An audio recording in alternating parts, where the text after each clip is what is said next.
For Africa to work, we have to make sure that the regional markets that we have, all of them, they need to work. Then on top of that, the AFCTA has to work. We cannot be Africans and the intra-trade between us is even going down rather than improving. You know, we are doing now less than 16%. And we need to do more. So my flowers, I'm sure, in my house, they're either from, Ethiopia or from Kenya.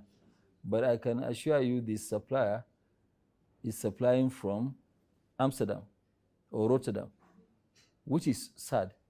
So these are the things that I believe we, the African entrepreneurs, we need to work for the continent progress, and nobody can come and develop our own continent but us.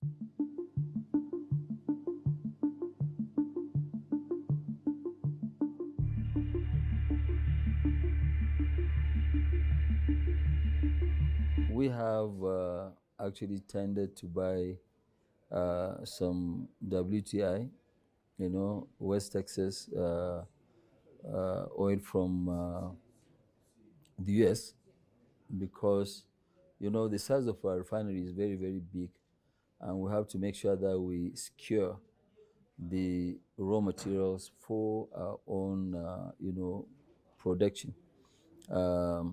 If we have 100% Nigeria's crude, yes, fine, but we can't wait, because sometimes the production is up and down.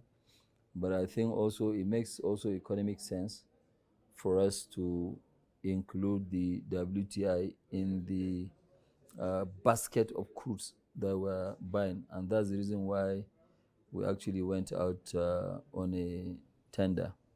As you know, we're ramping up. And I think by July, thereabout, we are talking about over 500,000 barrels per day refining capacity, which is huge.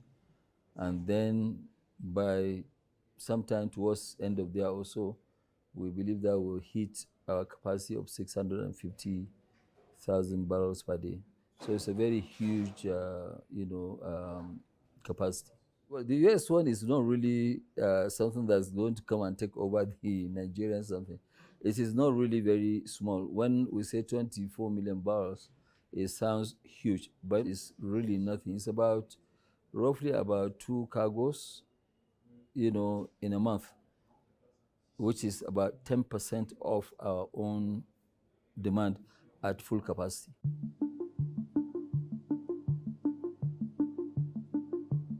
The listing, most likely, I won't be surprised if we list by end of this year. We will definitely do that. It's a very, very, it's something that is new, and I think we would like to give Nigerians, Africans, and other investors the opportunity to join in making this historic move.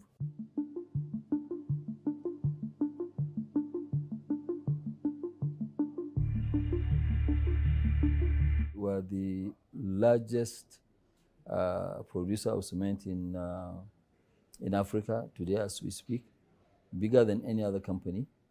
And this one we did in a very short period of time. It's true we've been badly hit by the devaluation of the naira, but we're not down and out. So there are quite a lot of things that we're doing, which we've started long time.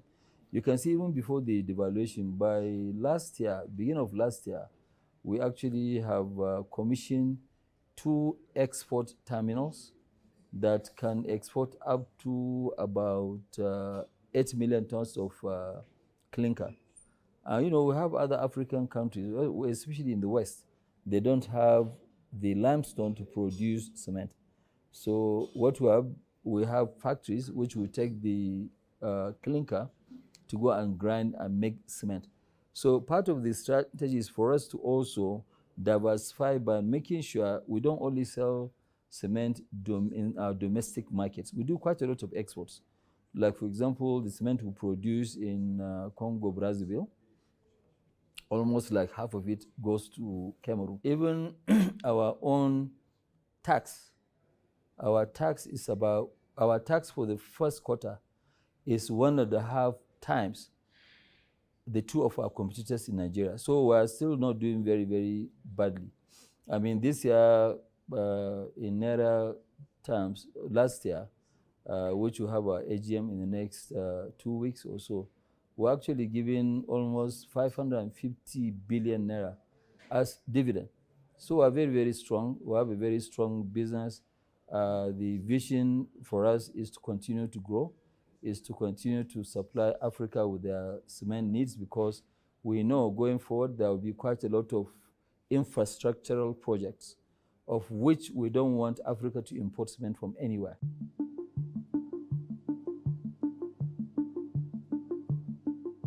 You must try and be as diversified as possible if you have the means.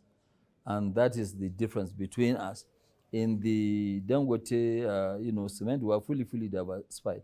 Some who have started operations, countries that we have started operations, the one that we have not started, operations, we are almost today registered and also operational in almost 17 countries. I mean, 12 to 13 are fully operational, but the rest too will come as time goes on.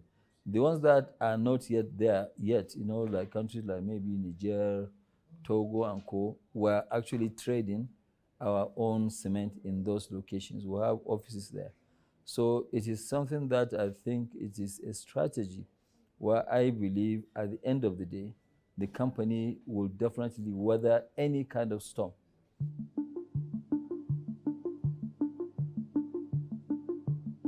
In terms of Nigeria, our capacity of 3 million tons is way ahead of Nigeria's demand.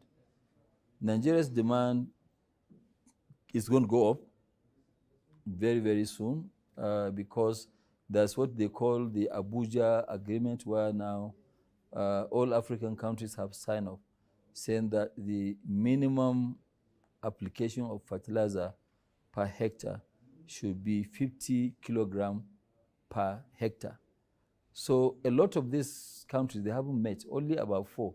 But, by the time we actually show them what use or what benefits these farmers are going to get from fertilizer in terms of yield, you see, because today farmers just take NPK or urea and just apply. No, you need to test the soil and know also what you are going to grow. So we have some labs which we have now created, especially in Nigeria, which we are going now to the farmers, asking them, what do you want to grow? If they want to grow rice, okay, where is your farm? We test the soil of that area and we'll tell you the exact mixture of NPK, okay, which is the urea, potash, and phosphate, what you need as a mixture, whether it's 15-15-15, so that you can get the real benefit. And for a farmer, once you farm, instead of getting 2-3 tons per hectare, you are now getting 8-9. Then you are in big money. And with that, it will now allow you, also give you the affordability in terms of buying the fertilizer to apply. So there's going to be a total revolution. We know that is coming. In the next 2 years, Dangote will be producing 6 million tons of urea. And we're prospecting in Congo DRC. We're also going to prospect in Congo Brazzaville and maybe Togo to get phosphate and potash. So once we have that, we're going to have a basket of the entire chain, and we will definitely make sure that agriculture will come up.